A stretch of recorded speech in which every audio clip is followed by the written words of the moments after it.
सिन्दूरारुणविग्रह त्रिनयना माणिक्यमौलिस्फुरत् तारानायकशेखरां स्मितमुखी मापीनवक्षोरुहाम् पाणिभ्यामलिपूर्णरत्नचषकं रक्तोत्पलं बिभ्रति सौम्यां रत्नघटस्थरक्तचरणां ध्याये. ಸಕಲ ಜೀವಗಳಿಗೆ ಆನಂದದ ಬೆಳಕನ್ನ, ಜ್ಞಾನದ ಬೆಳಕನ್ನ ಕೊಡುವಂಥವಳು ಅನ್ನೋದನ್ನ ನೋಡಿದ್ವಿ. ಹಾಗೆ ಮೀನಲೋಚನೆಯಾಗಿ ತಂಪನ್ನ ಮತ್ತೆ ಸದಾ ಜಾಗೃತವಾಗಿರುವಿಕೆ. ಮೀನು ಕಣ್ಣು ರೆಪ್ಪೆ ಮುಚ್ಚೋದಿಲ್ಲ, ಅಂದ್ರೆ ಅದಕ್ಕೆ ರೆಪ್ಪೆನೇ ಇಲ್ಲ, ಕಣ್ಣು ಮುಚ್ಚೋದಿಲ್ಲ. ಹಾಗೆ ಸದಾ ಕಾಲ ಅಂದ್ರೆ ಜಾಗೃತ ಅವಸ್ಥೆಯಲ್ಲಾಗಲಿ ನಿದ್ರಾವಸ್ಥೆ ಅನ್ನುವ ಒಂದು ಅವಸ್ಥೆ ತಾಯಿಗಿಲ್ಲ. ಅವಳು ಸದಾ ಕಾಲದಲ್ಲಿ ಜಾಗೃತಳಾಗಿದ್ದು ಜೀವಕೋಟಿಗಳ ಸಂರಕ್ಷಣೆಗಾಗಿಯೇ ತನ್ನನ್ನ ತಾನು ಕೊಟ್ಟುಕೊಂಡವಳು ಇತ್ಯಾದಿ ರೂಪದಲ್ಲಿ ರಾಜೀವಲೋಚನೆಯಾದಂಥ ತಾಯಿಯನ್ನ, ತಂಪನ್ನ, ಜ್ಞಾನವನ್ನ, ಪಾವಿತ್ರ್ಯವನ್ನ, ಶಾಂತಿಯನ್ನ, ನೆಮ್ಮದಿಯನ್ನ, ಸಂತೋಷವನ್ನ, ಈ ಎಲ್ಲವನ್ನ ಕರುಣಿಸುವ ದೇವಿ ಅನ್ನುವುದಾಗಿ ರಾಜೀವಲೋಚನೆಯಾಗಿ ನೋಡಿ. ಈಗ ರಂಜಿನಿ ತೊಂದರೆ ಇಲ್ಲ. ರಂಜಿನಿ ಅಂದ್ರೆ ನಮ್ಗೆಲ್ಲ ಗೊತ್ತಿರುವುದು ಮನೋರಂಜನೆ. ಆ ರಂಜನೆ ಅನ್ನುವುದನ್ನ ತಾಯಿ ನಮಗೆ ಕೊಡ್ತಾಳೆ. ಅಂದ್ರೆ ಭಾರತೀಯ ಪರಂಪರೆಯಲ್ಲಿ ಒಂದು ಆನಂದಕ್ಕೆ ವಿಷಯನೂ ದೇವರೇ, ದೇವರಲ್ಲದ್ದು ಏನೂ ಇಲ್ಲ ಅನ್ನುವುದನ್ನ ಹೇಳಿಕೊಂಡೇ ಬಂದಿದ್ದೇವೆ. ಆದ್ರಿಂದ ನಮಗೆ ಒಂದು ರಂಜನೆ ಉಂಟಾಗಬೇಕಾದ್ರೆ ಅದಕ್ಕೆ ಕಾರಣ ಕೂಡ ದೇವರೇ ಆಗಿರಬೇಕು, ದೇವರ ಹಿನ್ನೆಲೆಯಲ್ಲೇ ಅದಿರಬೇಕು ಅನ್ನುವುದು ಭಾರತೀಯ ಪರಂಪರೆಯಲ್ಲಿರುವಂಥ ವಿಚಾರ. ಆದ್ರಿಂದ ಈಗ ರಂಜನೆ ಅಂದ್ರೆ ಸಾಮಾನ್ಯವಾಗಿ ನಾವು ಅನ್ಕೊಳ್ಳೋದೇನು, ಮನೋರಂಜನೆಗೆ ಒಂದು ಡ್ಯಾನ್ಸು, ಒಂದು ನಾಟಕ ಅಲ್ವಾ, ಇದನ್ನೆಲ್ಲ ಭಾವಿಸ್ಕೊಳ್ತೇವೆ. ಮತ್ತೆ ಆಟ, ಇವೆಲ್ಲ ಮನೋರಂಜನೆ. ಇದೆಲ್ಲವೂ ಕೂಡ ಈಗ ನಾವು ಹೇಳಿದ್ದೆಲ್ಲವೂ ಕೂಡ ದೇವ ಮೂಲದಿಂದಲೇ ಬಂದಿದೆ. ಅದಕ್ಕೆ ನಮ್ಮಲ್ಲಿ ಭರತ ಅನ್ನುವನೊಬ್ಬ ಋಷಿ ಇದ್ದಾನೆ. ಅವನು ನಾಟ್ಯಶಾಸ್ತ್ರ ಅನ್ನುವ ಒಂದು ಶಾಸ್ತ್ರವನ್ನು ರಚನೆ ಮಾಡಿದ್ದಾನೆ. ಭರತನನ್ನ ಅವನು ಅನ್ನಲ್ಲ, ಅವರು ಅಂತಾರೆ. ಅಂದ್ರೆ ಅಷ್ಟು ಪೂಜ್ಯವಾದ ಭಾವನೆಯಲ್ಲಿ ಭರತ ಮುನಿಯನ್ನ ಇಟ್ಕೊಂಡಿದ್ದಾರೆ. ಆ ಭರತ ಮುನಿ ವೇದಗಳನ್ನ ಆಧಾರವಾಗಿಟ್ಕೊಂಡು, ಋಗ್ವೇದ, ಯಜುರ್ವೇದ, ಸಾಮವೇದಗಳನ್ನ ಆಧಾರವಾಗಿಟ್ಕೊಂಡು ಏನು ಮಾಡಿದ್ರು, ಮೊದಲಿಗೆ ಅಭಿನಯವನ್ನ, ಸಂಭಾಷಣೆಯನ್ನ, ಗಾನವನ್ನ ಈ ಋಗ್ಯಜು ಸಾಮವೇದಗಳಿಂದ ತಗೊಂಡ್ರು. ಅದನ್ನ ತಗೊಂಡು ಒಂದು ನಾಟಕಾದಿಗಳನ್ನ ರಚನೆ ಮಾಡಿದ್ರು. ಹಾಗೆ ಮಾಡಿದ ನಾಟಕಾದಿಗಳನ್ನ ಯಾರಿಗೋಸ್ಕರ ಮಾಡಿದ್ರು? ದೇವತೆಗಳಿಗೋಸ್ಕರನೇ. ಅದನ್ನ ಮಾಡಿದ್ದು ಮೊದಲು ಎಲ್ಲಿ ತೋರಿಸ್ಬೇಕು ಅಂದ್ರೆ ಮೊದಲಿಗೆ ಪ್ರಯೋಗ ಆಗಬೇಕಲ್ಲ. ಆದ್ರಿಂದ ಇವರು ವಿದ್ವಾಂಸರಾದವರು ಅಂದಾಗ ಪರಮಾತ್ಮನಂಥವನು ಇದು ರೈಟ್ ಅಂತ ಹೇಳಿ, ಆಯ್ತಪ್ಪ ಇದನ್ನ ನೀನು ಲೋಕದಲ್ಲಿ ಪ್ರಚಾರ ಮಾಡು, ಸುಮ್ನೆ ಪ್ರಚಾರ ಮಾಡು ಹಾಗಿಲ್ಲ. ಆದ್ರಿಂದ ಎಲ್ಲಿಯವರೆಗೆ ಆ ಪರಮಾತ್ಮ ಅದನ್ನ ಒಪ್ಪಿ ಮೆಚ್ಚುತ್ತಾನೆ ಅಲ್ಲಿಯವರೆಗೆ ಅದಕ್ಕೆ ರೈಟ್ ಇಲ್ಲ. ಆದ್ರಿಂದ ಮೊದಲಿಗೆ ಏನು ಮಾಡಿದ್ರು, ದೇವತೆಗಳ ಸಭೆಯನ್ನ ಕರೆದ್ರು. ಬ್ರಹ್ಮ, ವಿಷ್ಣು, ಈಶ್ವರಾದಿಗಳೆಲ್ಲರೂ ಇದ್ದಾರೆ, ಇಂದ್ರ ಮೊದಲಾದವರೆಲ್ಲರೂ ಇದ್ದಾರೆ. ಅಂಥ ಒಂದು ಸಭೆಯನ್ನ ಕರೆದು ಅಲ್ಲಿ ಮೊಟ್ಟ ಮೊದಲಿಗೆ ತಾನು ತಯಾರು ಮಾಡಿದ ಈ ವೇದಗಳನ್ನ ಬೇಸಾಗಿ ಇಟ್ಕೊಂಡು ತಾನು ತಯಾರು ಮಾಡಿದ ಈ ನಾಟಕಗಳನ್ನ, ಈ ನಾಟ್ಯವನ್ನ ಮೊದಲಿಗೆ ಆ ಸಭೆಯಲ್ಲಿ ಪ್ರಯೋಗ ಮಾಡಿದ್ರು. ಆದ್ರಿಂದಲೇ ಬಲವದಪಿ ಶಿಕ್ಷಿತಾನಾಂ ಅಂತ ಹೇಳ್ತಾನೆ ಕಾಳಿದಾಸ. ಎಷ್ಟೇ ನಮಗೆ ಗೊತ್ತಿದ್ರೂ ಕೂಡ ಆ ಪರಿತೋಷಾದ್ ವಿದುಷಾಂ ನ ಸಾಧು ಮನ್ಯೆ ಪ್ರಯೋಗ ವಿಜ್ಞಾನಂ. ದೇವತೆಗಳು ಮೆಚ್ಚಬೇಕು, ಅದು ಕರೆಕ್ಟ್ ಅಂದ್ರೆ ಆ ಪ್ರಯೋಗವನ್ನ ನಾನು ಸರಿ, ಆ ರೀತಿಯಲ್ಲಿ ಆ ಪರಿತೋಷ ದೇವತೆಗಳೆಲ್ಲರೂ ಮೆಚ್ಚೋದಕ್ಕೋಸ್ಕರ ಆ ಸಭೆಯಲ್ಲಿ ಅದನ್ನ ಮಾಡಿದ್ರು. ಆದ್ರಿಂದಲೇ ಈ ರಂಜನೆಗೆ ವಿಷಯವಾದಂಥ ನಾಟಕವನ್ನೋ ನಾಟ್ಯವನ್ನೋ ಏನಂತಾರೆ, ದೇವತೆಗಳ ಯಜ್ಞ, ಕಣ್ಣಿಗೆ ಸಂಬಂಧಪಟ್ಟ ಯಜ್ಞ ಅಂತ ಕರೀತಾರೆ. ನೋಡಿ, ಯಜ್ಞ ಭಾವ ಇಲ್ಲದ್ದು ಆಟನೂ ಇಲ್ಲ, ನಾಟಕನೂ ಇಲ್ಲ. ದೇವಾನಾಂ ಇದಂ ಆಮನಂತಿ ಮುನಯಃ ಕಾಂತಂ ಕ್ರತುಂ ಚಾಕ್ಷುಷಂ ಕಣ್ಣಿನ ಕ್ರತು ಯಜ್ಞ ಎಂಥದದು? ಕಾಂತ, ಬೆಳಗನ್ನ ಕೊಡುವ, ನಮ್ಮಲ್ಲಿ ನ್ಯಾಯ ಮಾರ್ಗವನ್ನ ಬೋಧಿಸುವ, ಧರ್ಮ ಮಾರ್ಗವನ್ನ ತೋರಿಸಿಕೊಡುವ, ಅದನ್ನ ಅನುಷ್ಠಾನಕ್ಕೆ ತರುವ. ಆದ್ರಿಂದಲೇ ಯಾವ ನಾಟಕ ನೋಡಿ, ಅಂದ್ರೆ ಅದು ಯಕ್ಷಗಾನ ರೂಪದ್ದಿರಬಹುದು, ಅಥವಾ ಭರತನಾಟ್ಯ ರೂಪದ್ದಿರಬಹುದು, ಅಥವಾ ನಾಟಕದ ರೂಪದಲ್ಲಿ ಇರಬಹುದು. ಯಾವುದೇ ಒಂದನ್ನ ನಾವು ತಗೊಂಡ್ರು ರಾಮಾಯಣ ಮಹಾಭಾರತಾದಿ ಪುರಾಣಗಳನ್ನ ಅವಲಂಬಿಸದ ಯಾವುದಾದ್ರೂ ಇದೆಯಾ? ಯಾಕೆ? ಅದೆಲ್ಲ ಇರೋದು ಯಾತಕ್ಕೆ? ರಾಮಾದಿವತ್ ವರ್ತಿತವ್ಯಂ ನ ರಾವಣಾದಿವತ್ ಅನ್ನುವ ಬೋಧೆಯನ್ನು ನಮಗೆ ಕೊಡೋಕೆ. ಆದ್ರಿಂದ ಲೋಕಕ್ಕೆ ಒಂದು ಧರ್ಮ ಮಾರ್ಗದ ಆದರ್ಶ, ಸತ್ಯ ಮಾರ್ಗದ ಆದರ್ಶ, ನ್ಯಾಯ ಮಾರ್ಗದ ಆದರ್ಶವನ್ನ ಕೊಟ್ಟು ಇದರಂತೆ ಬದುಕಬೇಕು, ಇದರಂತೆ ಬದುಕಬಾರದು. ಆದ್ರಿಂದಲೇ ಮೊದಲಲ್ಲಿ ನಮ್ಮ ಸಿನಿಮಾಗಳಲ್ಲೂ ಕೂಡ ಎಲ್ಲ ಒಂದು ನ್ಯಾಯ ನೀತಿ, ಸಾಮಾಜಿಕ ಸಿನಿಮಾನೇ ಆಗಿದ್ರು ನ್ಯಾಯ ನೀತಿಯನ್ನ ಪ್ರಧಾನವಾಗಿಟ್ಕೊಂಡು, ಧರ್ಮ ಮಾರ್ಗವನ್ನ ಪ್ರಧಾನವಾಗಿಟ್ಕೊಂಡು ಅದರಂತೆ ಬದುಕುವ, ಅದಕ್ಕೆ ಪ್ರಚೋದನೆ ನೀಡುವಂತಹ ಒಂದು ಸಿನಿಮಾಗಳನ್ನೇ ತೆಗಿತಾ ಇದ್ದಿದ್ದು. ಅಂದ್ರೆ ಅಲ್ಲಿಗೆ ಅರ್ಥ ಏನಾಯ್ತು? ನನಗೆ ಹೇಳಿದ್ನಲ್ಲ, ದೇವಾನಾಂ ಇದಂ ಆಮನಂತಿ ಮುನಯಃ ಕಾಂತಂ ಕ್ರತುಂ ಚಾಕ್ಷುಷಂ. ಮುನಿಗಳು ಇದನ್ನ ಕಣ್ಣಿಗೆ ಸಂಬಂಧಪಟ್ಟಂತ ಬೆಳಕನ್ನ ನೀಡುವ, ಧರ್ಮ ಮಾರ್ಗವನ್ನ ಬೋಧಿಸುವ, ಸತ್ಯವನ್ನ ತಿಳಿಸುವ ಒಂದು ಯಜ್ಞ ಎಂಬುದಾಗಿ ಭಾವಿಸ್ತಾರೆ. ಆ ರೀತಿಯಾದ ಯಜ್ಞ ರೂಪದಲ್ಲಿ ಇದನ್ನ ಲೋಕಕ್ಕೆ ಯಾರು ಮೊದಲಿಗೆ ತಂದು ಕೊಟ್ಟಿದ್ದು? ಭರತ ಮುನಿಗಳು. ಅದನ್ನ ಪ್ರಯೋಗ ಮಾಡಿದ್ದಲ್ಲಿ ದೇವಸಭೆಯಲ್ಲೇ ಪ್ರಯೋಗ ಮಾಡಿದ್ದಾರೆ. ಹಾಗೆ ದೇವಸಭೆಯಲ್ಲಿ ಪ್ರಯೋಗ ಮಾಡಿ ದೇವತೆ ಅಂದ್ರೆ ವಿಷ್ಣು ಬ್ರಹ್ಮಾದಿಗಳು ಆಯ್ತು ಇದನ್ನ ನೀನು ಲೋಕಕ್ಕೆ ಕೊಡು ಅಂದ ಮೇಲೆ ಭರತನು ಲೋಕಕ್ಕೆ ಕೊಟ್ಟಿದ್ದನ್ನ ಮೊಟ್ಟ ಮೊದಲಿಗೆ ತಂದ್ರು. ಆನಂತರ ಬೇರೆ ಎಲ್ಲ ಬೆಳ್ಕೊಳ್ತು. ಅದೆಲ್ಲ ವಿಸ್ತಾರವಾಗಿ ಈಗ ನಾವು ನೋಡುವಂತೆ ಭರತನಾಟ್ಯ, ಕಥಕ್ಕಳಿ, ಕಥಕ್ಕು, ಯಕ್ಷಗಾನ ಇವೆಲ್ಲ ವಿಸ್ತಾರವಾಗಿ ಬೇರೆ ಬೇರೆ ರೂಪಗಳನ್ನ ತಳ್ಕೊಂಡಿದ್ದು ಅನಂತರ. ಮೊಟ್ಟ ಮೊದಲನೆಯದಾಗಿ ಭರತನು, ಆದ್ರಿಂದ ಅದಕ್ಕೆ ಭರತ ಅನ್ನುವ ರೂಪ. ಆದ್ರಿಂದಲೇ ಭರತ ಅಂತ ಹೇಳಿದ್ರೆ ಬಣ್ಣ ಹಚ್ಚುತ್ತಾರಲ್ಲ ಅವರಿಗೆಲ್ಲ ಭರತ ಅಂದ್ರೆ ನಟುವಾಂಗದವರು, ನಾಟ್ಯ ಈ ಪರದೆ ಹಿಂದೆಯಲ್ಲಿ ಏನಂತಾರೆ ಪಾತ್ರಧಾರಿಗಳು, ಆ ಪಾತ್ರಧಾರಿಗಳು ಎಲ್ಲರಿಗೂ ಕೂಡ ಭರತ ಅಂತ ಹೆಸರು. ಅಂದ್ರೆ ಭರತ ಇದನ್ನ ಲೋಕಕ್ಕೆ ಭಾವ, ರಾಗ, ತಾಳ, ಅದರಿಂದ ಭರತ, ಹೀಗೆ ಅನೇಕ ಅರ್ಥದಲ್ಲಿ ಅದನ್ನ ಹೇಳ್ತಾರೆ.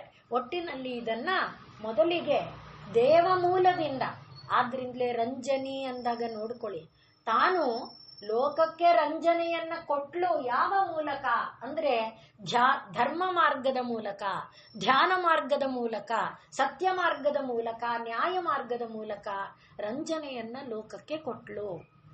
ಆದ್ರಿಂದೇ ಆಟವನ್ನ ತಗೊಂಡಾಗ್ಲೂ ನಮ್ಮಲ್ಲಿ ಹುಲಿಗಟ್ಟ ಆಟ ಇದೆ.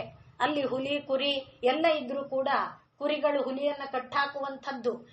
ಅಂದ್ರೆ ಆ ರೀತಿಯಾದಂಥ ಒಂದು ಯಾವುದೇ ತಗೊಳ್ಳಿ, ಚೌಕಾಬಾರ ತಗೊಳ್ಳಿ, ಅಳುಗುಳಿ ಮನೆ ತಗೊಳ್ಳಿ, ಯಾವ ಒಂದು ಆಟ ತಗೊಂಡಾಗ್ಲೂ, ಪಗಡೆ ಆಟ ತಗೊಳ್ಳಿ, ಎಲ್ಲದರಲ್ಲಿ ಮೂಲವನ್ನ ಮುಟ್ಟುಬಿಟ್ರೆ ಅವರನ್ನು ಯಾರು ಮುಟ್ಟೋ ಹಾಗಿಲ್ಲ. ಹೌದಾ? ಕಣ್ಣ ಮುಚ್ಚೆ ಅಜ್ಜಿನ ಮುಟ್ಟುಬಿಟ್ರೆ ಅವರು ಸೋಲಿಲ್ ತಾನೆ. ಅಲ್ಲೆಲ್ಲ ಅರ್ಥ ಏನು? ಪರತತ್ವವನ್ನ ಮುಟ್ಟೋದು. ಆ ಪರತತ್ವವನ್ನ ಮುಟ್ಟುವುದೇ ಆಟದ ಪರಮಧ್ಯೇಯ. ಹಣ್ಣಾಯ್ತು ಅಂದ್ರೆ ಅರ್ಥ ಏನು ಅಲ್ವಾ? ಆ ಹಣ್ಣಾಗಿದ್ದನ್ನು ಮತ್ತೆ ಹುಟ್ಟಿಸ್ತೇವಾ? ಇದೆಲ್ಲ ಅರ್ಥ ನೋಡಿ. ಹಣ್ಣಾದ ಮೇಲೆ ಹುಟ್ಟಲ್ಲ. ಅದೇ ಇಲ್ಲಿ ಸುತ್ತುವಾಗ ಆಟದಲ್ಲಿ ಶತ್ರುಗಳಿಂದ ಹೊಡೆಸ್ಕೊಂಡು ಶತ್ರು ಅಲ್ಲ ಅದು.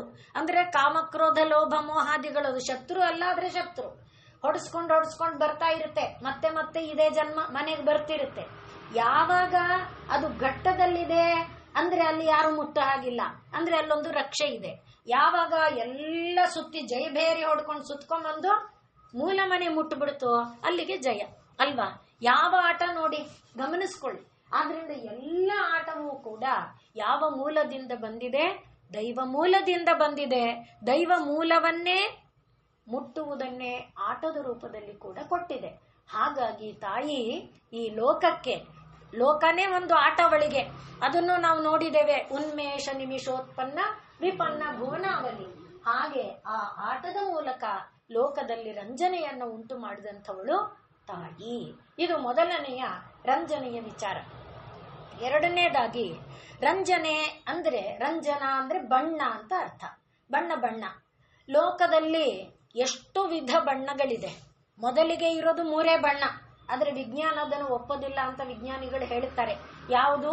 ಬಿಳಿ, ಕೆಂಪು ಮತ್ತೆ ಕಪ್ಪು. ಅದು 3 ಅಲ್ಲ, ಅದರಲ್ಲಿ ಬೇರೆ ಏನೋ ಹೇಳುತ್ತೆ ವಿಜ್ಞಾನ. ಆಮೇಲೆ ಅದರ ಬೆರಕೆಯಲ್ಲಿ ಅದನ್ನು ನಾವು ನೋಡಿದ್ದೇವೆ ಹಿಂದೆ. ಅಂದ್ರೆ ಬಿಳಿ, ಕೆಂಪು, ಕಪ್ಪು ಬಣ್ಣಗಳೇ ನಾನಾ ಪರ್ಮ್ಯೂಟೇಷನ್ ಕಾಂಬಿನೇಷನ್ ಅಲ್ಲಿ ಬೆರಕೆಯಾದಾಗ ಎಲ್ಲ ಬಣ್ಣಗಳ ಉತ್ಪತ್ತಿ ಆಗುತ್ತೆ ಅನ್ನೋದನ್ನ ಒಟ್ಟಿನಲ್ಲಿ ವಿಜ್ಞಾನ ಒಪ್ಪುತ್ತೆ ಬಿಡುತ್ತೆ ಬಿಡಿ. ವಿಧ ವಿಧವಾದ ಬಣ್ಣಗಳನ್ನ ತಾಯಿ ನಿರ್ಮಾಣ ಮಾಡ್ತಾಳೆ. ಅಂದ್ರೆ ಅರ್ಥ ಏನು? ನಾವೆಲ್ಲ ಬಣ್ಣ ಪಾತ್ರಧಾರಿಗಳೇ, ಬಣ್ಣ ಧರಿಸೋರೆ, ಬಣ್ಣ ಹಾಕೊಳ್ಳೋರೆ. ಯಾರು ನಿಜವಾದ ಬಣ್ಣವನ್ನ ಹೊರಗೆ ತೋರಿಸಲ್ಲ. ಬೇಕಾದ್ರೆ ಪರೀಕ್ಷೆ ಮಾಡ್ಕೊಳ್ಳಿ. ನಾನಿವತ್ತು ಏನ್ ಪ್ರಸನ್ನಾಕ್ಷಿ ಇದ್ದೀನಿ, ಒಳಗಡೆ ಬಂದ್ರೆ ಗೊತ್ತಾಗುತ್ತೆ ನನ್ನ ಸ್ವರೂಪ ಏನು ಅಂತ. ಅಂದ್ರೆ ಪ್ರತಿಯೊಂದು ಜೀವದಲ್ಲೂ ಕೂಡ ಹೊರರೂಪ ಒಂದು, ಒಳರೂಪ ಒಂದಿದೆ. ಯಾರನ್ನ ಬೇಕಾದ್ರೂ ಅದು ಮುಚ್ಚುಮರೆ ಇಲ್ಲ. ಆ ಬಣ್ಣಗಳು ವಿವಿಧ. ಅದಕ್ಕೆ ಹೇಳುತ್ತಾರೆ ಗೋಸುಂಬೆ ಬಣ್ಣ. ಅಂದ್ರೆ ಮನುಷ್ಯ ಯಾವಾಗ್ಲೂ ಒಂದೇ ತರ ಇರಲ್ಲ, ಅವನಿಗೆ ಯಾವುದೋ ಒಂದು ಏನೋ ರೀತಿ ಆಟ ಆಡಿಸುತ್ತೆ. ಆದ್ರಿಂದ ಇದನ್ನೆಲ್ಲ ತಾಯಿ ಲೋಕಕ್ಕೆ ಕೊಟ್ಟಿದ್ದಾಳೆ. ಅದಕ್ಕೆ ಶ್ರೀರಾಮಕೃಷ್ಣ ಪರಮಹಂಸರು ಒಂದು ಉದಾಹರಣೆನ ಹೇಳುತ್ತಿರ್ತಾರೆ. ಯಾರೋ ಒಬ್ಬನ ಹತ್ರ ಬಂದು, ಅಂದ್ರೆ ಈ ಡೈಯಿಂಗ್ ಒಂದು ಅಂಗಡಿ ಇರುತ್ತಲ್ಲ, ಡೈಯರ್ಸ್ ಅಂಡ್ ಆ ತರ ಬಂದು, ಇದಕ್ಕೆ ಕೆಂಪು ಬಣ್ಣ ಹಾಕೊಡಪ್ಪ, ತಗೋ ಕೆಂಪು ಬಣ್ಣ, ಇದಕ್ಕೆ ಹಳದಿ ಬಣ್ಣ, ತಗೋ. ಅದು ಹೇಗೆ?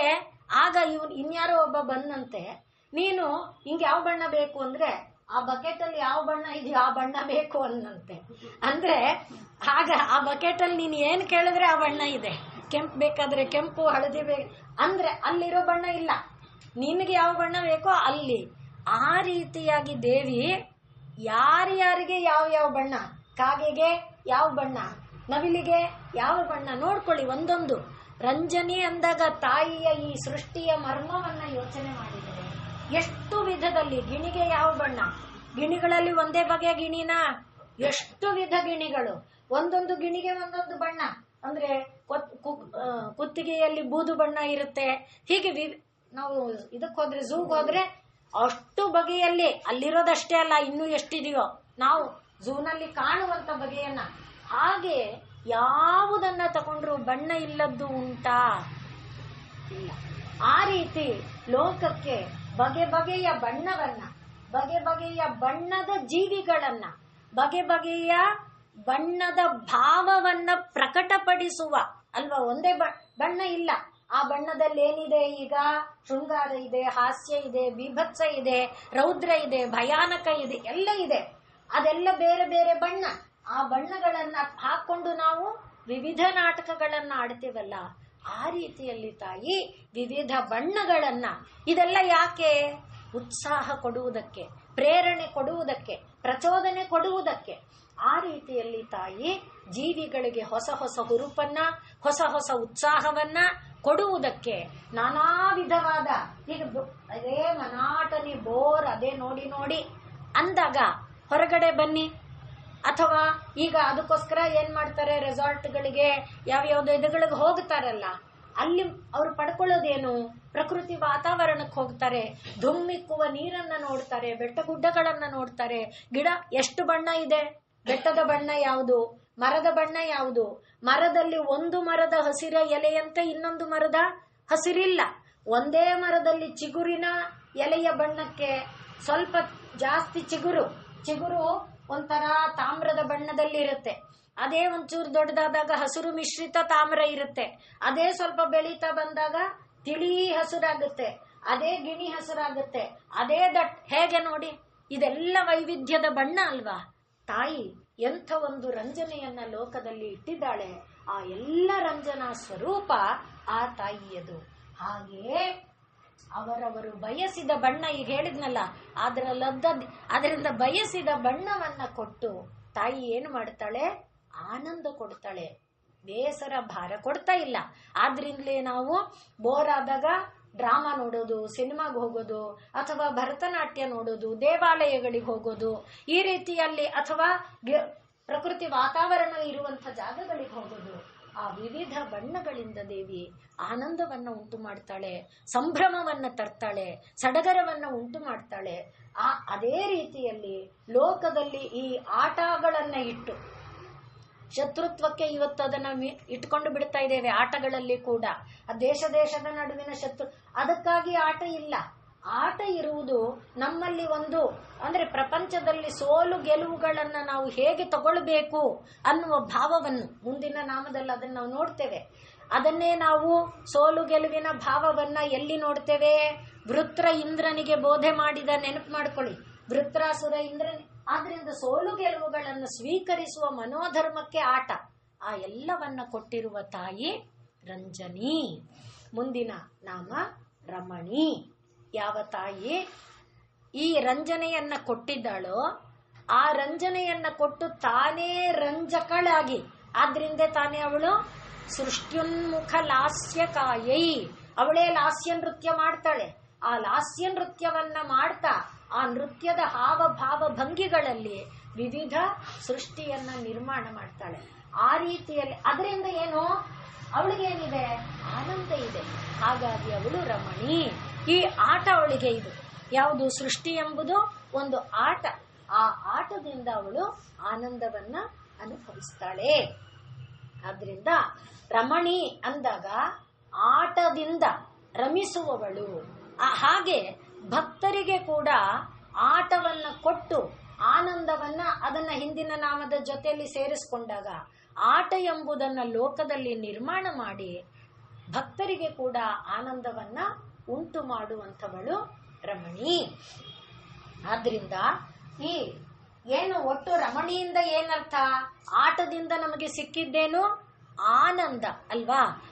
ಅದರಿಂದ ಈಗ ರಮಣಿ ಅಂದ್ರೆ ಅರ್ಥ ಏನಾಯ್ತು? ಆನಂದ ಸ್ವರೂಪಿಣಿ. ಅದರಿಂದ ಆನಂದಂ ಬ್ರಹ್ಮೇತಿ ವ್ಯಜಾನಾತ್ ಆನಂದಾಧ್ಯೇವ ಖಲ್ವಿಮಾನಿ ಭೂತಾನಿ ಜಾಯಂತೆ ಆನಂದೇನ ಜಾತಾನಿ ಜೀವಂತಿ ಆನಂದಂ ಪ್ರಯತ್ನ್ಯಭಿಸಂವಿಶಂತೀತಿ ತದ್ವಿಜ್ಞಾಯ. ಆದ್ರಿಂದ ಆನಂದ ಸ್ವರೂಪ.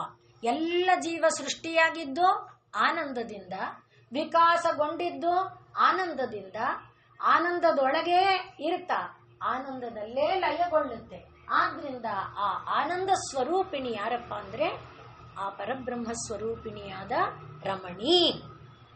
ಆದ್ರಿಂದ ಯಾವಾಗ ನಮಗೆ ಆನಂದ ಸಿಕ್ಕುತ್ತೆ? ಯಾವ ವಸ್ತುವನ್ನ ನಾವು ಬಯಸ್ತೀವೋ ಅದು ನಮ್ಮದಾದಾಗ ಅಲ್ವಾ? ಅದೇ ಬೇರೆಯವ್ರದಾದ್ರೆ ಅದ್ ನಾ ಅದ್ ಯಾವ್ದೋ ಒಂದು ಇದ್ರಲ್ಲಿ ತೋರಿಸಿದ್ರಲ್ಲ, ಯಾವ್ದೋ ಒಂದು ಸೀರೆ, ಆ ಸೀರೆ ನಾನು ಸೆಲೆಕ್ಟ್ ಮಾಡ್ಕೊಂಡಿದ್ನಪ್ಪ, ಇನ್ಯಾರೋ ಎಳ್ಕೊಂಡ್ಬಿಟ್ರು. ಎಷ್ಟು ಜಗಳ, ಕುಸ್ತಿ, ಪಂದ್ಯ, ಹೊಡೆದಾಟ ಅಲ್ವೇ? ಅದೇ ತರದ್ ಇನ್ನೊಂದು ಸಿಕ್ಕದಿಲ್ವೇ? ಅಥವಾ ಅದು ಒಂದೇ ಸೀರೆನೆ ಅಂದ್ರೆ ಒಂದು ವಸ್ತುವನ್ನ ನನ್ನದು ಅಂತ ನಾನು ಮಾಡ್ಕೊಂಡಾಗ ನನಗೆ ಆನಂದ. ಅದೇ ಅದು ನನ್ನದಾಗದೆ ಹೋದರೆ ಅಲ್ಲಿರುವುದು ವಿರಸ, ಅಲ್ಲಿರುವುದು ವೈಮನಸ್ಯ, ಅಲ್ಲಿರುವುದು ಕಷ್ಟ, ಅಲ್ಲಿರುವುದು ದುಃಖ, ಅಲ್ಲಿರುವುದು ಹೋರಾಟ. ಆದ್ರಿಂದ ಈಗ ನಾವು ಅದನ್ನ ಯಾವ ರೂಪಕ್ಕೆ ತಿರುಗಿಸ್ಕೊಳ್ಬೇಕು ಅದನ್ನ ದೇವಿ ತೋರಿಸಿಕೊಡ್ತಾಳೆ. ಆದ್ರಿಂದ ಆನಂದ ರೂಪವಾಗಿ ನಮಗೆ ನಾವು ಆ ರಮಣಿ ರೂಪವನ್ನ ಆನಂದಮಯವಾಗಿ ಭಾವಿಸಿಕೊಳ್ಳಬೇಕಾದರೆ ಮೊದಲಿಗೆ ಎಲ್ಲ ಜಗನ್ಮಯ ಆದ, ಜಗನ್ಮಾಯೆಯಾದ, ಜಗನ್ಮಯಿಯಾದ, ಜಗನ್ ಮಾತಾ ಆದ ದೇವಿಯ, ಜಗಜ್ಜನನಿಯಾದ ದೇವಿಗೆ ಸಂಬಂಧಪಟ್ಟಿದ್ದೆಲ್ಲವೂ. ಇದು ನನ್ನದಾಗಬೇಕಾದ್ರೆ ಭಗವತಿಯ ಕೃಪೆ ಇದ್ದರೆ ಅದಾಗತ್ತೆ. ಆ ಒಂದು ಭಾವದಿಂದ ನಮ್ಮದಾಗಿಸಿಕೊಳ್ಳುವ ಪ್ರಯತ್ನ ಇದ್ದರೂ ಕೂಡ ತಾಯಿಯ ಕೃಪಾ ಮಾತ್ರದಿಂದ ಏನನ್ನ ಪಡ್ಕೊಳ್ತೇವೆ ಅದರಿಂದ ನಾವು ಆನಂದವನ್ನ ಹೊಂದೋ ಒಂದು ಸ್ವರೂಪವನ್ನು ಕೂಡ ರಮಣಿ ಎನ್ನುವ ನಾಮದಲ್ಲಿ ನಾವು ನೋಡ್ತೇವೆ. ಅದರಿಂದ ನಮ್ಮದಾಗಿದಾಗ ಯಾವುದೇ ಒಂದು ವಸ್ತು ನಮ್ಮದಾದಾಗ ನಮಗೆ ಆನಂದ. ನಾವು ಮೊದಲೇ ಹೇಯೋಪಾದೇಯದಲ್ಲಿ ಗಮನಿಸಿರುವಂತೆ ಇದು ನಮ್ಮದು, ಇದು ಬೇರೆಯವರದು ಅಂತ ಬಂದಾಗ ಈ ಕುಸ್ತಿ ಅಲ್ವಾ? ಎಲ್ಲ ಭಗವನ್ಮಯವಾದ ಭಾವವನ್ನು ನೋಡಿಕೊಂಡಾಗ ಆ ಆನಂದ ಎಂಬುದು ಸ್ಥಿರವಾಗಿರುತ್ತೆ. ಇಲ್ಲದೆ ಇದ್ದಾಗ ನನ್ನದಾದಾಗ ಆನಂದ, ನಿನ್ನದಾದಾಗ ದುಃಖ ಇಲ್ಲ. ಯಾವಾಗಲೂ ಆನಂದ ಅನ್ನುವ ಭಾವ ನಮ್ಮೊಳಗೆ ಉಳಿಯೋದಕ್ಕೆ ಕಾರಣ ಆಗತ್ತೆ. ಆದ್ರಿಂದಲೇ ಈ ರಮಣಿ ಅನ್ನುವುದನ್ನ ರಮಂತೆ ಯೋಗಿನೋ ಅನಂತೆ ಸತ್ಯಾನಂದೇ ಚಿದಾತ್ಮನಿ ಅನ್ನುವಂತೆ ಚಿದಾತ್ಮಕಳಾದ, ಸತ್ಯಾತ್ಮಕಳಾದ ಆ ಪರಬ್ರಹ್ಮ ಸ್ವರೂಪಿಣಿಯಾದ ತಾಯಿಯಲ್ಲಿ ಯಾವಾಗಲೂ ಯೋಗಿಗಳು ಆನಂದಿಸ್ತಾರೆ. ಅಂಥ ರಮಣಾತ್ಮಕಳಾದವಳು ತಾಯಿ ಎಂಬುದನ್ನ ಮೊದಲನೆಯ ಭಾವದಲ್ಲಿ ನಾವು ನೋಡಿಕೊಂಡು, ಆನಂದ, ಪರಬ್ರಹ್ಮಾನಂದ, ಆನಂದ ಸ್ವರೂಪಿಣಿ, ಆನಂದದಿಂದ ಸೃಷ್ಟಿಯನ್ನ ಉಂಟು ಮಾಡ್ತಾ ಸೃಷ್ಟಿಯಲ್ಲೆಲ್ಲ ಆನಂದವನ್ನಿಟ್ಟು ಸೃಷ್ಟಿಯು ಕೊನೆಯಲ್ಲಿ ಆನಂದದಲ್ಲೇ ಲೀನವಾಗುವಂತೆ ಮಾಡಿದ ಪರಬ್ರಹ್ಮ ಸ್ವರೂಪಿಣಿ ತಾಯಿ ಎಂಬುದನ್ನ ಭಾವಿಸಿಕೊಂಡು, ಈ ರಂಜನ ರೂಪದಿಂದ ಆಟಾದಿಗಳನ್ನ ಕೊಟ್ಟು ಅದರಂತೆ ಲೋಕದಲ್ಲಿ ಆನಂದವನ್ನು ಉಂಟು ಮಾಡಿರುವವಳು ತಾಯಿ ಅನ್ನುವುದನ್ನು ಕೂಡ ನಾವು ನೋಡಬಹುದು. ಇನ್ನು ಆಟ, ತಾಯಿಗೆ ಸೃಷ್ಟಿ ಸ್ಥಿತಿ ಲಯಗಳು ಒಂದು ಆಟ. ಆ ಆಟ ಆಡುವಾಗ ಅವಳು ಏನ್ ಮಾಡ್ಕೊಂಡಿದ್ದಾಳೆ? ಬ್ರಹ್ಮ, ವಿಷ್ಣು, ಈಶ್ವರ, ಇಂದ್ರ, ವರುಣ, ಕುಬೇರ ಎಲ್ಲರನ್ನ ತನ್ನ ಕಾಯಿಗಳಾಗಿ ಮಾಡ್ಕೊಂಡಿದ್ದಾಳೆ. ಆ ಕಾಯಿಗಳನ್ನ ತನ್ನ ಇಚ್ಛಾನುಸಾರ ಚಲಿಸುವಂತೆ ಮಾಡ್ತಾ ಇದ್ದಾಳೆ. ಅದರ ಮೂಲಕ ಈ ಒಂದು ಲೀಲೆಯನ್ನ ಆಡ್ತಾ ಇದ್ದಾಳೆ. ಇದು ಎರಡನೆಯ ಭಾಗದಲ್ಲಿ ನಾವು ನೋಡುವಂಥದ್ದು. ಇನ್ನು ಭಕ್ತರು ಅದನ್ನ ಪರಮಾತ್ಮ ಹೇಳಿಕೊಂಡಿದ್ದಾನೆ. ಎಲ್ಲಿ ನಾವು ನೋಡ್ತೇವೆ? ಅಂಬರೀಷನ ಚರಿತೆಯಲ್ಲಿ, ನಾನು ಭಕ್ತರ ಅಧೀನ. ಆದ್ರಿಂದ ಭಕ್ತರು ನನ್ನೆಲ್ಲ ಹೃದಯದಲ್ಲಿ ಕಟ್ಟಾಕ್ಬಿಟ್ರೆ ಅವ್ರು ಹೇಗೆ ಆಡ್ಸಿದ್ರೆ ಹಾಗಾಡ್ಬೇಕು ನಾನು. ಅದನ್ನ ನಾವು ಎಲ್ಲಿ ನೋಡಿದ್ದೇವೆ? ಕೃಷ್ಣ ತುಲಾಭಾರದಲ್ಲಿ ನಾರದರು ಬಂದು ಕೃಷ್ಣ ಕೃಷ್ಣ ಅಂದ್ರೆ ಅವನು ಹೀಗೆ ಬರ್ಬೇಕು, ಹೀಗಂದ್ರೆ ಆ ರೀತಿ ಆಟ ಅಂದ್ರೆ ಪರಮಾತ್ಮ ಆ ರೀತಿ ಭಕ್ತರ ಅಧೀನನಾಗಿ ಲೀಲೆಯಲ್ಲಿ ಇರ್ತಾನೆ ಅನ್ನುವುದನ್ನ ಗಮನಿಸಿ, ರಮಣಿ ಅಂದಾಗ ಭಕ್ತರು ಬಯಸಿದಂತೆ ಆಟ ಆಡ್ತಾಳೆ. ಇದನ್ನ ನಾವು ಹೇಗೆ ನೋಡುವುದು? ಶ್ರೀ ಶಂಕರಾಚಾರ್ಯರು ಎಲ್ಲ ಪಾದಯಾತ್ರೆಯನ್ನ ಮಾಡಿದ್ದಾರೆ. ಸಂಪೂರ್ಣ ಇದನ್ನ ಸಂಚಾರ ಮಾಡಿಕೊಂಡು ಬಂದಿದ್ದಾರೆ. ಎಲ್ಲ ಬರ್ತಾ ಹಾಗೆ ಅಂದ್ರೆ ಕನ್ಯಾಕುಮಾರಿಯಿಂದ ಕೇದಾರದವರೆಗೆ ಹೋಗಿರೋದನ್ನ ನೋಡಿದ್ದೇವೆ. ಹಾಗೆ ಮಥುರಾ ಕ್ಷೇತ್ರಕ್ಕೆ, ಮಧುರೆಗೆ ಬಂದಿದ್ದಾರೆ. ಮಧುರೆ ಪಾಂಡ್ಯ ಅನ್ನುವ ರಾಜರ ರಾಜಧಾನಿ. ಪಾಂಡ್ಯ ಅನ್ನುವುದು ಆ ಎಲ್ಲ ರಾಜರಿಗೆ ಇರುವಂಥದ್ದು. ಪಾಂಡ್ಯ ಭೂಪಾಲ ಪುತ್ರಿ ಅಂತ ತಾಯಿಗೆ ಹೆಸರು. ಪಾಂಡ್ಯ ರಾಜ ಯಾವುದೋ ಒಬ್ಬ ರಾಜ ತಾನು ಆ ದೇವಿಯನ್ನ ಒಲಿಸಿಕೊಂಡು ತನ್ನ ಮಗಳಾಗಿ ಪಡ್ಕೊಂಡಿದ್ದಾನೆ. ಪಾಂಡ್ಯ ವಂಶದ ಎಲ್ಲ ರಾಜರು ಆ ದೇವಿಯನ್ನ ತಮ್ಮ ಮನೆಯ ಮಗಳಾಗಿ ಭಾವಿಸಿಕೊಂಡು ಪೂಜೆ ಮಾಡ್ತಾ ಬಂದಿದ್ದಾರೆ. ಯಾವುದೋ ಒಂದು ಪರಂಪರೆ ಅಂದ್ರೆ ಪಾಂಡ್ಯ ರಾಜರುಗಳ ಪರಂಪರೆಯಲ್ಲಿ ಈ ದೇವಿ ಯಾವಾಗಲೋ ಒಂದು ತಾಮಸಿ ರೂಪ ತಳೆದು ಬಿಟ್ಟಿದ್ದಾಳೆ. ಪಾಂಡ್ಯ ರಾಜರುಗಳಿಂದ ಪೂಜೆ ಮಾಡ್ಕೋತಾ ಇದ್ದಾಳೆ. ಈ ಯಾವ ಕಾಲದಲ್ಲಿ ಈ ಪರಿವರ್ತನೆ ಆಯ್ತು ಗೊತ್ತಿಲ್ಲ, ಒಟ್ಟು ಪರಿವರ್ತನೆ ಆಗಿಬಿಟ್ಟಿದೆ. ಈಗ ತಾಯಿ ರಾತ್ರಿ ಹೊತ್ತು ಏನು ಮಾಡ್ತಾಳೆ? ತಾಮಸಿ ರೂಪವನ್ನ ತಳೆದು ಆ ಮಧುರೆಯಲ್ಲಿ ಸಂಚಾರ ಮಾಡ್ತಾಳೆ. ಹಾಗೆ ಸಂಚಾರ ಮಾಡುವಾಗ ಯಾರು ಸಿಕ್ಕಿದ್ರು ಕೂಡ ಅವರನ್ನ ತನ್ನ ಆಹಾರವಾಗಿ ಮಾಡ್ಕೊಂಡ್ಬಿಡ್ತಾಳೆ. ಪಾಂಡ್ಯ ರಾಜನ ಕರ್ತವ್ಯ ಏನು? ಪ್ರಜೆಗಳ ಪರಿಪಾಲನೆ. ಆದ್ರಿಂದ ಪ್ರಜೆಗಳಿಗೆ ಕಷ್ಟವನ್ನ ತಂದೊಡ್ಡೋದು, ಪ್ರಜೆಗಳ ನಾಶವನ್ನ ಅದು ದೇವಿಯಿಂದಲೇ ಆಗಲಿ, ಅದು ಇಷ್ಟ ಇಲ್ಲ. ಆದ್ರಿಂದ ಏನ್ ಮಾಡುದು ರಾಜ ಯೋಚನೆ ಮಾಡ್ತಾ ಇದ್ದಾನೆ. ಈಗಿರುವ ರಾಜ ಅವನಿಗೆ ದಾರಿ ಕಂಡಿಲ್ಲ. ನಮ್ಮ ಪರಂಪರೆಯಲ್ಲಿ ತಾಯಿ ಮಗಳಾಗಿ ನಮ್ಮ ಮನೆಗೆ ಬಂದು ಪೂಜೆಗೊಳ್ತಾ ಇದ್ದಾಳೆ. ಆದ್ರಿಂದ ಈಗ ಪ್ರಜೆಗಳನ್ನೆಲ್ಲ ರಾತ್ರಿ ಹೊತ್ತು ಯಾರು ಮನೆಯಿಂದ ಹೊರಗೆ ಬರಬಾರದು ಅಂತ ಕಟ್ಟುಪಾಡು ಮಾಡಿ ಡಂಗೂರ ಹೊಡೆಸಿಟ್ಟಿದ್ದಾನೆ. ಆದ್ರಿಂದ ಎಲ್ಲರೂ ರಾತ್ರಿ ಆಗುತ್ತಿದ್ದಂಗೆ, ರಾತ್ರಿ ಒಂದು ಜಾವ ಆಗುತ್ತಿದ್ದಾಗೆ ಎಲ್ಲ ಬಾಗಿಲು ಹಾಕೊಂಡು ಮನೆಯಲ್ಲಿ ಇರಬೇಕು. ಇದೆಲ್ಲ ಗೊತ್ತಿದೆ ಶಂಕರರಿಗೆ. ಆದ್ರಿಂದಲೇ ಶಂಕರರು ಬಂದಿದ್ದಾರೆ. ಪಾಂಡ್ಯ ರಾಜನಿಂದ ಅವರು ಸತ್ಕಾರವನ್ನು ಸ್ವೀಕರಿಸಿಕೊಂಡ್ರು.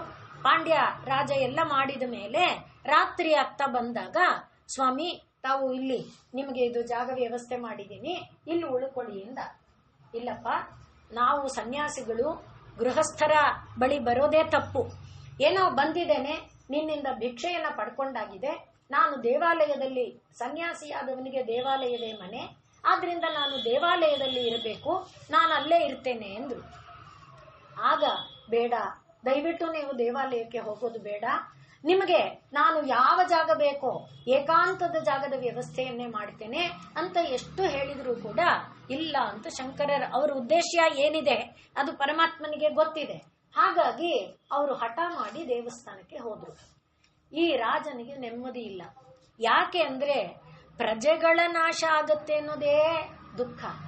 ಎಂಥ ಯೋಗಿವರ್ಯ ಬಂದಿದ್ದಾನೆ, ಒಬ್ಬ ಸನ್ಯಾಸಿಗೆ ಮರಣ ಬಂದ್ರೆ ಅಂಥ ಪಾಪವನ್ನ ಹೊತ್ತುಕೊಂಡ ಈ ಕುಲ ಪರಂಪರೆ ಯಾವುದೋ ಕಾಲದಲ್ಲಿ ತಾಯಿ ತಾಮಸಿ ರೂಪಕ್ಕೆ ಬಂದು ಬಿಟ್ಟಿರೋದೇ ಭಯ ಆಗಿದೆ. ಇನ್ನು ನನ್ನ ಕುಲ ಪರಂಪರೆಯಲ್ಲಿ ಇವರ ಒಂದು ನಾಶದಿಂದ ಇನ್ನೇನು ಕೇಡನ್ನು ಅನುಭವಿಸಬೇಕೋ, ಎಷ್ಟು ಹೇಳಿದ್ರು ಇವರು ಕೇಳ್ತಾ ಇಲ್ವಲ್ಲ ಅಂತ ಪರಮಾತ್ಮನ ಧ್ಯಾನ ಮಾಡ್ತಾ ರಾಜ ಭಯಭೀತನಾಗಿ ಕಂಗೆಟ್ಟು ತಲ್ಲಣಿಸ್ತಾ ಇದ್ದಾನೆ. ಶಂಕರರು ಬಂದರು, ದೇವಸ್ಥಾನದಲ್ಲಿ ಬಂದಿದ್ದಾರೆ. ಅಲ್ಲಿ ಕೂತು ಧ್ಯಾನ ಮಗ್ನರಾಗಿದ್ದಾರೆ. ಮಧುರಾ ಮೀನಾಕ್ಷಿಯನ್ನ ಸುಂದರೇಶ್ವರರನ್ನ ಪರಿಭಾವಿಸಿಕೊಂಡಿದ್ದಾರೆ. ಸುಂದರೇಶ್ವರನನ್ನ ಧ್ಯಾನ ಮಾಡ್ತಾ ಇದ್ದಾರೆ. ತಾಯಿ ಒಂದು ಜಾವ ಕಳಿಬೇಕು ಅಂದ್ರೆ 2ನೇ ಜಾವದ ವೇಳೆಗೆ ತನ್ನ ಒಂದು ಗರ್ಭಗುಡಿಯಿಂದ ಹೊರಗೆ ಬಂದು, ಹೊರಗೆ ಬರುವಾಗ ತಾಯಿ ಮಂಗಳಮಯಳೇ ಆಗಿದ್ದಾಳೆ, ಸಾತ್ವಿಕ ರೂಪಿಣಿಯೇ ಆಗಿದ್ದಾಳೆ. ಆ ಗರ್ಭಗುಡಿಯಿಂದ ದಾಟಿ ಎಷ್ಟೋ ದೂರ ಬರುವ ವೇಳೆಗೆ ಅವಳಲ್ಲಿ ಆ ತಾಮಸಿ ಶಕ್ತಿ ಬಣ್ಣ ಅಂದ್ವಿ ನೋಡಿ, ಆ ಬಣ್ಣ ಬದಲಾಯಿತು. ಅವಳ ಕ್ರೌರ್ಯ ಬದಲಾಯಿತು. ಕಾಳಿ ಸ್ವರೂಪಿಣಿಯಾದ್ಲು. ನಾಲಿಗೆ ಹೊರತೆರ್ಕೊಂಡು ಕ್ರೌರ್ಯವಾಗಿ ಬರ್ತಾ ಇದ್ದಾಳೆ. ಶಂಕರರು ಆಕೆಯನ್ನ ನೋಡಿದ್ರು.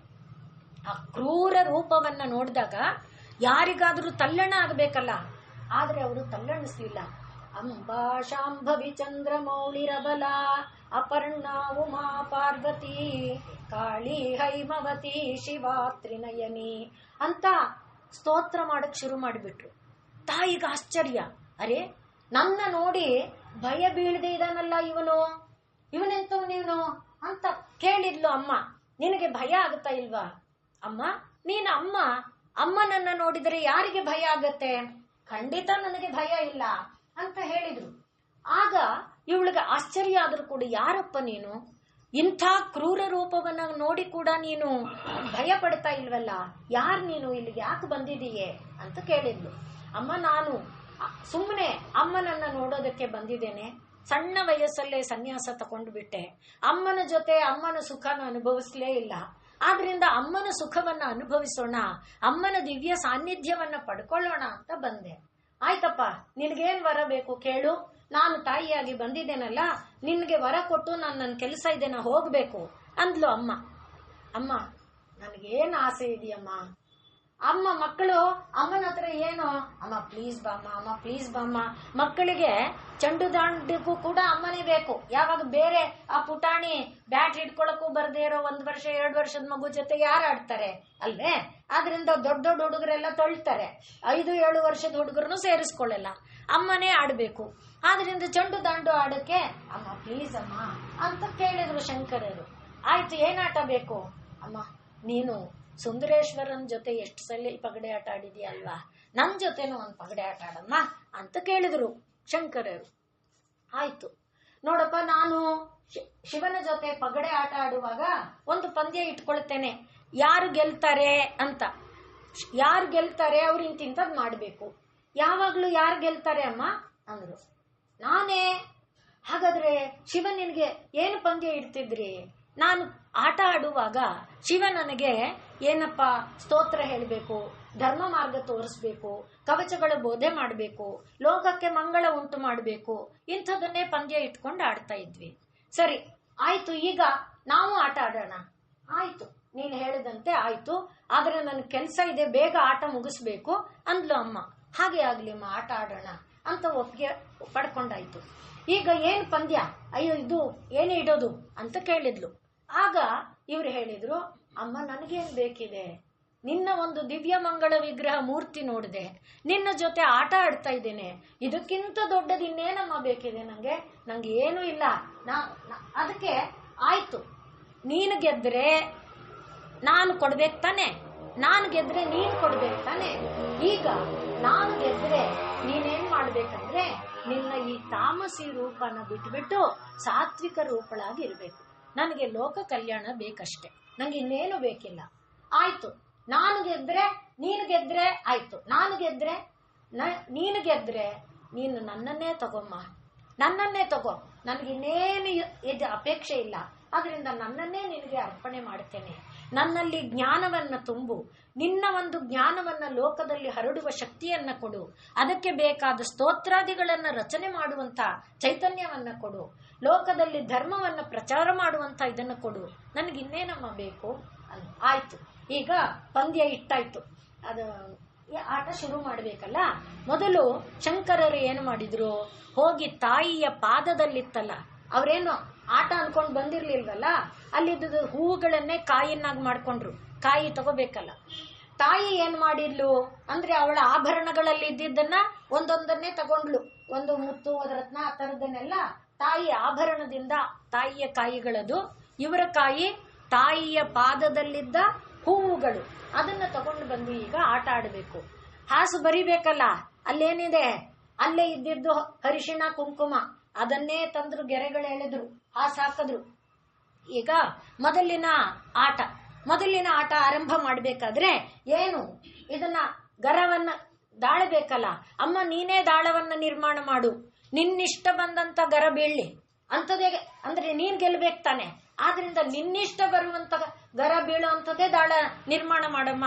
ಆಯ್ತು, ತಾಯಿ ದಾಳ ನಿರ್ಮಾಣ ಮಾಡಿ ಕೊಟ್ಲು. ಈಗ ದಾಳವನ್ನ ಮೊದಲಿಗೆ ಶಂಕರರು ಉರುಳಿಸಿದ್ರು, 9 ಬಿತ್ತು. 9ರಿಂದ ಏನೇನನ್ನ ನಡೆಸಿದ್ರು, ನವಾವರಣದಿಂದ ಕೂಡಿರುವಂತ ಆ ಒಂದು ಆಟಿಕೆಯನ್ನ ನಿರ್ಮಾಣ ಮಾಡಿದ್ರು. ನವಾವರಣ ಯಾವುದದು? ಮೊಟ್ಟ ಮೊದಲನೆಯದಾಗಿ ನಮ್ಮದೇ ಪಿಂಡಾಂಡ ಶರೀರ ಸಂಕೇತ, ಅದು ಅಷ್ಟೇ. ಹಾಗೆ ಇಡೀ ವಿಶ್ವಾಂಡ, ಅದರಿಂದ ಆ ಕಾಯಿಗಳನ್ನ ಹಾಗೆ ಜೋಡಿಸ್ತಾ ಬಂದ್ರು. ಹಾಗೆ 9 ಜೋಡಿಸುವಾಗ ಒಂದು ಸ್ತೋತ್ರವನ್ನ, ಪಂಚಸಂಖ್ಯೋಪಚಾರಿಣಿ, ಆ ರೀತಿ ನಾಮಗಳನ್ನ ಹೇಳ್ತಾ ಅವರು ಶುರು ಮಾಡಿದ್ರು. ಮತ್ತೆ ಆಟ, ಇನ್ನೊಂದು ಆಟದ ಆಳ ಬಂತು. ಆಗ ವಿಜಯ, ವಿಮಲ, ವಂದ್ಯ, ವಂದಾರು ಜನವತ್ಸಲ ಅಂದ್ರು. ಅಲ್ವೋ, ವಿಜಯ ಅಂತ ಈಗ್ಲೇ ಹೇಳ್ತಿದ್ಯಲ್ಲ, ಗೆಲ್ದವನು ಯಾರು ಅಂತ ಹೇಗ್ ನಿರ್ಣಯ ಮಾಡ್ತೀಯ ಅಂದ್ರು. ಅಮ್ಮ ನೀನ್ ಗೆದ್ರೇನೋ ನಾನ್ ಗೆದ್ರೇನಮ್ಮ, ನನಗ್ ಗೊತ್ತಿದೆ, ಗೆಲುವು ಸೋಲು ಯಾವಾಗ್ಲೂ ನಿಜವಲ್ಲ. ಮತ್ತೆ ಯಾರು ಗೆಲ್ಲುತ್ತಾರೆ, ಯಾರು ಲೋಕದಲ್ಲಿ ಗೆಲುವು ಸೋಲುವುಗಳು ಪ್ರತಿಯೊಬ್ಬನಿಗೂ ಇದೆ. ಲೋಕದಲ್ಲಿ ಸೃಷ್ಟಿ ಇರೋದೇ ಸೋಲು ಗೆಲುವುಗಳನ್ನ ಆಧರಿಸಿಕೊಂಡು. ಯಾವಾಗ್ಲೂ ಪರಮಾತ್ಮನೇ ಗೆಲ್ಲಬೇಕಾಗಿದೆ, ಪರಮಾತ್ಮನೇ ಗೆಲ್ಲುತ್ತಾನೆ. ಆದ್ರಿಂದ ವಿಜಯ ಎನ್ನುವುದು ನಿನ್ನದೇ, ನೀನೇ. ಆದರೆ ನಾನು ನನಗೆ ಜಯ ಬಂದ್ರೂ ನಿನ್ನದೇ ಕರುಣೆ, ನಾನು ಸೋತರೂ ನಿನ್ನದೇ ಕರುಣೆ. ಯಾಕೆ? ಜಯ ಬಂದ್ರೂ ನಿನ್ನವನು ನಾನು, ಸೋತರೂ ನಿನ್ನವನು ನಾನು. ಪರಮಾತ್ಮ ಎಲ್ಲಿದ್ದಾನೆ, ಪರಮಾತ್ಮನ ದಯೆ ಎಲ್ಲಿದೆ, ಅಲ್ಲಿ ಜಯ ವಿಜಯಗಳಿದೆ. ಆದ್ರಿಂದ ಜಯ ಪರಾಜಯಗಳು ಇದೆ. ಆದ್ರಿಂದ ಸೋಲು ಗೆಲುವಿನ ಸ್ವರೂಪನೇ ನೀನಲ್ವಮ್ಮ. ಆದ್ರಿಂದ ನನಗೆ ಯಾವುದು ಭಯ ಇಲ್ಲ. ನಾನು ಸೋತರೂ ನನಗೆ ಯೋಚನೆ ಇಲ್ಲ, ನಾನು ಗೆದ್ದರೂ ನನಗೆ ಯೋಚನೆ ಇಲ್ಲ. ಆದ್ರಿಂದ ಜಯ ವಿಜಯಗಳನ್ನ ನಾನು ಯೋಚನೆ ಮಾಡಿದೆ ಎಲ್ಲವನ್ನ. ಆಗ ತಾಯಿಗೆ ಆಶ್ಚರ್ಯ ಆಯಿತು. ಅರೆ, ಇಷ್ಟು ಪುಟಾಣಿ ಹುಡುಗ ಇಷ್ಟು ರೀತಿಯ ಸಮತ್ವವನ್ನ ಯೋಚನೆ ಮಾಡ್ತಾನಲ್ಲ ಇವನು. ಜಯ ವಿಜಯಕ್ಕೆ ಸಾಮಾನ್ಯ ಮಕ್ಕಳು ಏನ್ ಮಾಡ್ತಾರೆ, ಒಂದ್ ಕಾಯಿ ಹೋಗ್ತೀವಿ ಅಂತ ಶುರು ಮಾಡ್ತಾರೆ. ಕಾಯಿ ಹೋಗ್ತಿದ್ದಾಗೆ ಅದರಿಂದ ಮಕ್ಕಳನ್ನೇ ಗೆಲ್ಲಿಸ್ಬೇಕು. ಆಯ್ತು, ತನ್ನ ಕಾಯನ್ನೇ ದೊಡ್ಡವರು ಕೂತ್ರೆ ತನ್ನ ಕಾಯನ್ನು ಸೋಲಿಸ್ಕೋಬೇಕು, ಮಕ್ಕಳನ್ನ ಗೆಲ್ಲಿಸ್ಬೇಕು. ಇವನ್ ನೋಡಿದರೆ ಹಾಗಲ್ಲ, ಸಂತೋಷ ಪಡ್ತಾ ಇದ್ದಾನೆ, ಸೋಲ್ತೀನಿ ಅಂದ್ರು. ಹೀಗೆ ಆಟ ಮುಂದುವರಿತಾ ಬಂತು. ಆ ವೇಳೆಗೆ ಆ ತಾಯಿ ಆಟದಲ್ಲಿ ಮಗ್ನ ಆಗಿಬಿಟ್ಟಿದ್ದಾಳೆ. ಆ ವೇಳೆಗೆ ಆಕಾಶದಲ್ಲಿ ಬೆಳ್ಳಿ ಚುಕ್ಕಿ ಮೂಡಿಬಿಡ್ತು. ಅರಮನೆಯಲ್ಲಿ ಬೆಳಗಿನ ಇದು ಬರುತ್ತಲ್ಲ, ಆ ಮಂಗಳ ಧ್ವನಿ, ಮಂಗಳವಾದ್ಯಗಳ ಇದು ಶುರುವಾಯ್ತು. ಅಯ್ಯಯ್ಯೋ, ನೀನ್ ಎಂತ ಕೆಲಸ ಮಾಡ್ಬಿಟ್ಯಪ್ಪ, ಇವತ್ ನನ್ನ ಕೆಲಸನೆಲ್ಲ ನೀನು ಹಾಳು ಮಾಡಿಬಿಟ್ಟೆ, ಬೇಗ ಬೇಗ ಆಡು, ಬೇಗ. ಸೊ ನಾನು ಬೇಗ ಗೆಲ್ಬೇಕು ಅಂತ ಅಮ್ಮ ಅಂದ್ಲು. ಆದ್ರಿಂದ ನನ್ನ ಕೆಲಸ ಇವತ್ತು ಇದಾಗತ್ತೆ ಅಂತ. ಕೊನೆಗೆ ಮತ್ತೆ ಹಾಕುವಾಗ ತಾಯಿ ಹೇಳಿದ್ಲು, ಇದೋ ನಾನು ಗೆದ್ದೆ. ಆಯ್ತಮ್ಮ, ನೀನೇ ಗೆದ್ದೆ, ನಿನ್ನ ಗೆಲುವನ್ನ ನಾನು ಒಪ್ಕೊಳ್ತೇನೆ. ವಿಸ್ತಾರವಾಗಿ ಭಾಗ ಇದೆ. ನಿನ್ನ ಗೆಲುವನ್ನ ನಾನು ಒಪ್ಕೊಳ್ತೇನೆ, ಇದೋ ನಾನು ನಿನಗಿದ್ದೇನೆ, ನನ್ನನ್ನು ನೀನು ತಗೋ ಅಂತ ಶಂಕರರು ತಲೆ ಬಾಗಿಸಿದ್ರು. ಮೊದಲು ನೀನೇ ಗೆದ್ದೆ ಅಂತ. ಆಮೇಲೆ ಹೇಳಿದ್ರು, ಅಮ್ಮ ನೀನು ಗೆದ್ದೆ ಅನ್ನೋದು ನೀನು ಯಾವ ಲೆಕ್ಕದಲ್ಲಿ ಹೇಳ್ತಿದೀಯಾ? ಸಂಖ್ಯಾ ಲೆಕ್ಕ ತಗೋ, ನೋಡು ಇಲ್ಲೆಲ್ಲ ಯಾವ ರೀತಿ ಕಾಯಿಗಳು ಬಂದಿದೆ, ನೀನು ಹೇಗೆ ಕಟ್ಟಾಕಲ್ಪಟ್ಟಿದೀಯಾ ನೋಡು ಅಂತ ಮೆಲ್ಲಗೆ ಅವಳನ್ನ ಕಟ್ಟಾಕಿರೋ ರೀತಿಯನ್ನ ತೋರಿಸಿದ್ರು. ಅವಳು ಅಂದ್ರೆ ರಾಜನಿಗೆ ನಾವು ಹೇಳ್ತೇವಲ್ಲ, ಆ ರೀತಿಯಲ್ಲಿ ಇಲ್ಲಿ ಕಟ್ಟಾಕ್ಬಿಟ್ಟಿದ್ದಾನೆ. ನೋಡೇ ಇಲ್ಲ ಅಮ್ಮ. ಅಮ್ಮ ನೋಡು, ನಾನು ಗೆದ್ದೆ ಅಂತ ಇದೀಯಲ್ಲ, ಎಲ್ಲಿ ಗೆದ್ದಿದೀಯಾ ನೀನು? ಆಯ್ತು ಮಗು, ಈಗ ನನಗೆ ಹೊತ್ತಾಗೋಯ್ತು. ಆಯ್ತು, ಇವತ್ತು ನಾನು ಮಾಡಬೇಕಾದ ಕೆಲಸ ಮಾಡಲಿಲ್ಲ, ಆದ್ರೆ ಮೊದಲಿಗೆ ನಾನು ಗೆದ್ದಿದ್ದೇನಲ್ವಾ, ನಾನು ಈಗ ನಾಳೆಯಿಂದ ನನ್ನ ಕೆಲಸವನ್ನು ನಾನು ಮಾಡ್ತೇನೆ, ಇವತ್ತಂತೂ ನನ್ನ ಕೆಲಸ ನೀನು ಹಾಳು ಮಾಡಿದೆ ಅಂತ ತಾಯಿ ಏನು ಮಾಡಿದ್ಲು, ಆ ರೌದ್ರ ರೂಪದಿಂದ ಹಿಂದಕ್ಕೆ ಹೋಗಿ ತನ್ನ ಗರ್ಭಗುಡಿಯಲ್ಲಿ ಕೂತುಬಿಟ್ಲು. ಈಗ ಆಟ ಆಡ್ತಿರೋದು ಮಂಟಪದಲ್ಲಿ.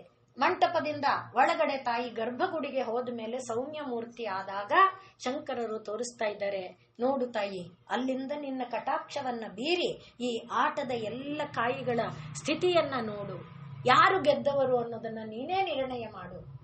ಆಗ ತಾಯಿಗೆ ಶಂಕರರಿಗೆ ಅಲ್ಲಿ ಸುಂದರೇಶ್ವರ ಕೂತು ಮಾತಾಡ್ತಾ ಇದ್ದಾನೆ, ಇಲ್ಲಮ್ಮ, ನಾನು ಆಟ ಆರಂಭ ಆದಾಗಿಂದ ನೋಡ್ತಾ ಇದ್ದೇನೆ, ಗೆದ್ದಿರೋನು ಶಂಕರ, ನೀನಲ್ಲ ಅಂತ ಜಡ್ಜ್ಮೆಂಟ್ ಸುಂದರೇಶ್ವರ ಕೊಟ್ಟ ನಂತರ ತಾಯಿಗೆ ಎರಡು ಮಾತಿಲ್ಲ. ಹಾಗಾದ್ರೆ ಈಗೇನು? ಇಲ್ಲ, ನಾನು ಈ ಕ್ರೌರ್ಯ ರೂಪವನ್ನ, ಇಲ್ಲ, ನಿನ್ನ ಮಾತಿನಂತೆ ನೀನು ಈ ಕ್ರೌರ್ಯ ರೂಪವನ್ನ ಬಿಡಬೇಕು. ಆ ವೇಳೆಗೆ ರಾಜನ ಹೃದಯ ರಾತ್ರಿ ಎಲ್ಲ ತಲ್ಲಣಿಸಿ ಹೋಗಿದಾನಲ್ಲ, ಅಯ್ಯೋ ನಮ್ಮ ಕುಟುಂಬಕ್ಕೆ ಬಂದು ಈ ತರ ಆಗೋಯ್ತಲ್ಲ, ಇನ್ನೇನೇನ ಅನಾಹುತಗಳನ್ನು ಕಾಣಬೇಕು, ಅಯ್ಯೋ ಇವತ್ತ ಯತಿ ಆ ತಾಯಿಗೆ ಆಹಾರ ಆಗೋಗಿದಾನಲ್ಲ, ದೇವರೇ ದೇವರೇ, ಇಂಥ ಒಂದು ಪಾಪ ಕಾರ್ಯ ಇನ್ನು ನಾನು ಉಳಿಯೋದಿಲ್ಲ. ನನ್ನ ಕುಟುಂಬದಲ್ಲಿ ತಾಯಿ ಪರಂಪರೆಯಲ್ಲಿ ಪೂಜಿತಳಾಗಿ ಬಂದಿದ್ದಾಳೆ, ಆದ್ರೆ ಇವತ್ತು ಆ ಯತಿಯನ್ನ ಆಹಾರವಾಗಿ ಕೊಟ್ಟ ನಾನು ನನ್ನ ತಲೆಯನ್ನ ತಾಯಿಗೆ ಅರ್ಪಣೆ ಮಾಡಿಬಿಡ್ತೇನೆ. ಇನ್ನು ಆ ತಾಯಿಗೆ ಪೂಜೆ ಇಲ್ಲದೆ ಇದ್ರೆ ಹೋಗ್ಲಿ, ತಾಯಿ ಪೂಜೆ ಇಲ್ಲದೆ ಇದ್ರೆ ಹೋಗ್ಲಿ, ನನ್ನ ಕುಟುಂಬ ಇನ್ನು ಈ ರೀತಿ ಆಗೋದು ಬೇಡ ಅಂತ ಕತ್ತಿಯನ್ನ ಹಿಡ್ಕೊಂಡು ರಾಜ ಓಡಿ ಬರ್ತಾ ಇದ್ದಾನೆ ದೇವಾಲಯದ ಕಡೆಗೆ. ಹಾಗೆ ಅಂತಃಪುರದವರು ಎಲ್ಲರೂ ಓಡಿ ಬರ್ತಾ ಇದ್ದಾರೆ. ದೇವಾಲಯಕ್ಕೆ ಬಂದು ಕಣ್ಣೀರು ಧಾರೆ ಹರಿಸ್ತಾ, ಅಮ್ಮ ತಗೋ ಇದನ್ನ ಅಂತ ಹೇಳಿ ಕೂಗುತ್ತಾ ಬಂದು ನೋಡ್ತಾನೆ. ಸ್ವಾಮಿ, ಅಲ್ಲಿ ಶಂಕರರು ಸ್ತೋತ್ರ ಮಾಡ್ತಾ ಇದ್ದಾರೆ, ಸ್ವಾಮಿ ನೀನು ಬದುಕಿದೀಯಾ, ನಿನಗೇನೂ ಆಗಿಲ್ವಾ, ನೀನು ಇನ್ನ ಜೀವಂತನಾಗಿದೀಯಾ ಅಂತ ಹೇಳಿ ಅವರು ಆಶ್ಚರ್ಯ ಪಡ್ತಾ ಇದ್ದಾರೆ. ಆ ವೇಳೆಗೆ ಪೂರ್ಣ ಸುಂದರೇಶ್ವರನ ಮಾತುಗಳು ಕೂಡ ರಾಜನಿಗೆ ಮಾತ್ರ, ರಾಜ ಶಂಕರ ಇವರಿಗೆ ಆ ಮಾತು ಕೇಳಿಸ್ತಾ ಇದೆ. ಹಾಗೆ ತಾಯಿ ತನ್ನ ಕ್ರೌರ್ಯ ರೂಪವನ್ನ, ತಾನು ತಾಮಸಿಕ ರೂಪವನ್ನ ಕಳೆದುಕೊಂಡು ಮತ್ತೆ ಕಳೆದುಕೊಂಡ್ಲಲ್ವಾ, ಅಲ್ಲಿ ದೊಡ್ಡದಾಗಿ ಹಾಸು ರೆಡಿ ಇತ್ತಲ್ಲ, ಅದು ಹಾಗೇ ಬಂದು ತಾಯಿಯ ಪಾದದ ಅಡಿಯಲ್ಲಿ ಒಂದು ರೂಪವಾಗಿ ಸೇರಿಕೊಳ್ತು. ಅದೇ ಶ್ರೀಚಕ್ರ ಎಂಬುದಾಗಿ ಹೇಳ್ತಾರೆ. ಒಟ್ಟಿನಲ್ಲಿ ಅಂದಿನಿಂದ ಅಲ್ಲಿ ತಾಯಿಯಾಗ ಮತ್ತೆ ಹೇಳ್ತಾಳೆ, ಈ ಶ್ರೀಚಕ್ರಕ್ಕೆ ಯಾರು ತಲೆಬಾಗಿಸಿ ನಮಸ್ಕಾರ ಮಾಡ್ತಾರೋ ಅವರಿಗೆ ಸಕಲ ಸನ್ಮಂಗಳಗಳು, ಅವರ ಸಕಲ ಕಷ್ಟಗಳು ದೂರ ಆಗಲಿ, ಸಕಲ ಪಾಪಗಳು ದೂರ ಆಗಲಿ, ಏನೇನು ಭಂಗಗಳಿದೆಯೋ ಅಪಮಾನ ಎಲ್ಲ ದೂರ ಆಗಲಿ ಇತ್ಯಾದಿಯಾಗಿ ಅನೇಕ ವರಗಳನ್ನ ಆ ತಾಯಿ ಕರುಣಿಸ್ತಾಳೆ ಅನ್ನುವುದನ್ನ ನಾವು ನೋಡ್ತೇವೆ. ಮತ್ತೆ ಆ ಪಾಂಡ್ಯ ಭೂಪಾಲ ಪುತ್ರಿಯಾಗಿ ತಾಯಿ ಪಾಂಡ್ಯ ವಂಶದ ಇದನ್ನ ಏನು ನಡೆಸ್ತಾ ಇದ್ಲು, ಆ ಪರಂಪರೆಯನ್ನ ಮತ್ತೆ ಉಳಿಸುವಂತೆ ಮಾಡಿದ್ಲು. ಹೀಗೆ ತಾಯಿಯ ಸ್ವರೂಪವನ್ನ ರಮಣೀಯಾಗಿ ತಾಯಿ, ಇದಕ್ಕೆ ಅನೇಕ ಉದಾಹರಣೆಗಳಿದೆ, ಅದನ್ನು ನಾವು ನಾಳೆ ನೋಡೋಣ. ಒಟ್ಟಿನಲ್ಲಿ ರಮಣೀಯಾಗಿ ಅಂದ್ರೆ ಆಟ ಆಡ್ತಾ, ಭಕ್ತರ ಆಟದಲ್ಲಿ ತಾನು ಪಾತ್ರಧಾರಿಯಾಗಿ ಭಕ್ತರ ಜೊತೆಯಲ್ಲಿ ಆಡ್ತಾ ರಮಣಿ ಅಂತ ಅನ್ನಿಸ್ಕೊಂಡಿದ್ದಾಳೆ ಅನ್ನುವ ಭಾವವನ್ನು ಗಮನಿಸಿಕೊಂಡು ಮುಂದಿನದನ್ನ ನಾವು ನಾಳೆ